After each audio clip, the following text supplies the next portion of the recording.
Nakaka-bother po talaga siya kasi po yung pera po na ginamit niya is ano po, pera po ng taong bayan. Mga pangalan nga na lumabas dun sa mga confidential funds, it's something that di ka panipaniwala.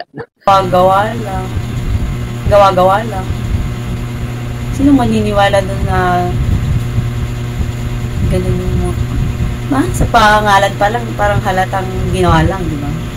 Masimula na yung impeachment para malaman natin kung ano talaga yung totoo doon.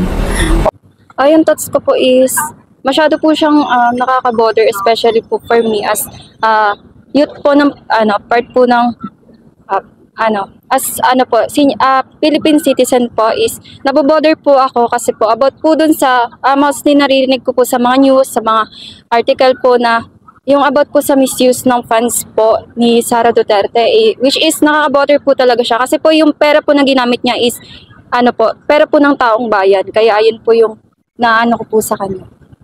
Kahinahinala po kasi po gumagamit po siya ng iba pong identity para lang po matakpan po yung issue niya, and para rin po hindi siya masyadong maano po ng mga taong bayan kasi nga po dun sa ginagamit niya pong iba-iba po siyang identity na which nga yun nga po yung sinabi niyo po.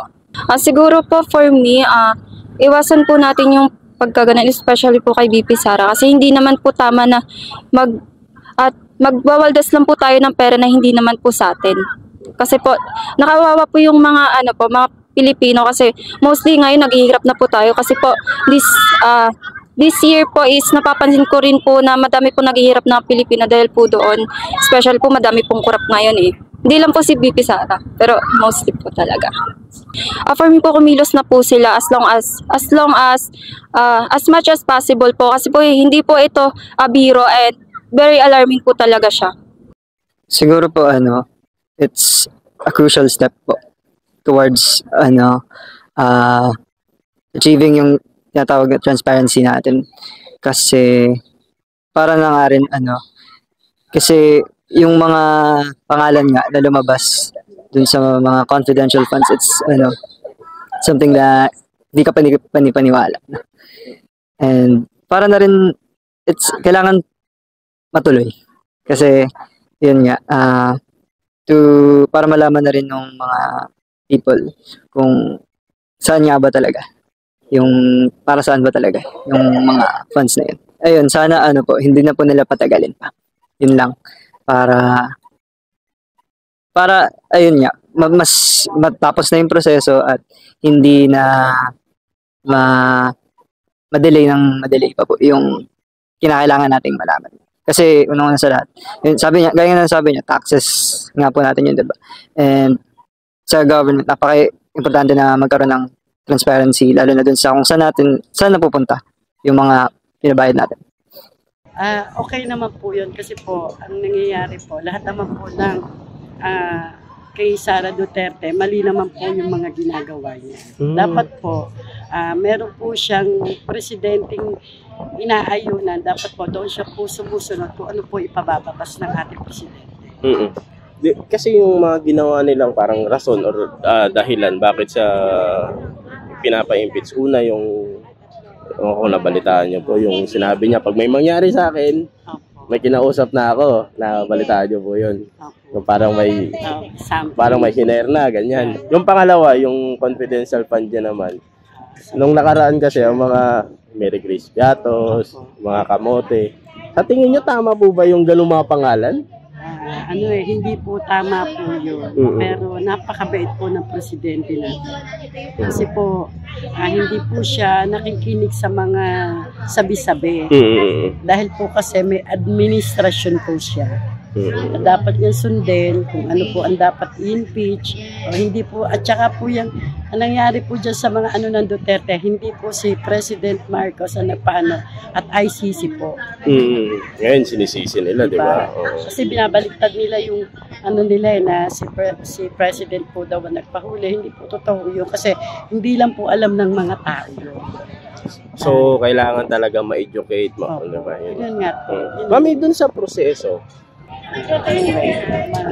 hindi naman po kasi si Sara po parang hindi niya alam kung ano isasagot niya. Kasi para nakikinig lang siya doon sa mga bulong-bulong sa kanya. Wala siya kasi sariling desisyon.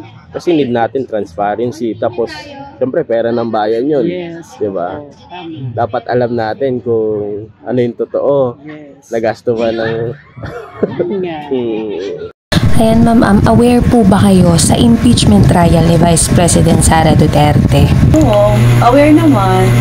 Ayon nga po sa Article 2 ng impeachment ni VP Sara ay tungkol sa questionable na paggasta ng confidential funds na nagkakahalaga ng mahigit 600 million pesos sa loob lamang po ng 2 taon. Ilan nga sa mga tumanggap ay si Jay Camote at si Miggy Mengo. Ano po ang masasabi nyo? Tingin nyo po ba mga totoong tao ang mga ito? Para sa akin, parang gawa-gawa lang. Sino maniniwala doon na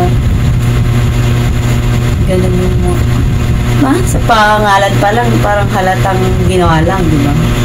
Ayan ma'am, message nyo na lang po sa Senate since nasa kanila na ang bola, dapat na bang simulan ng impeachment trial? Yes po, para madespensahan niya rin yung sarili niya, para lumabas na yung katotohanan sa likod ng mga pangyayaring ganun.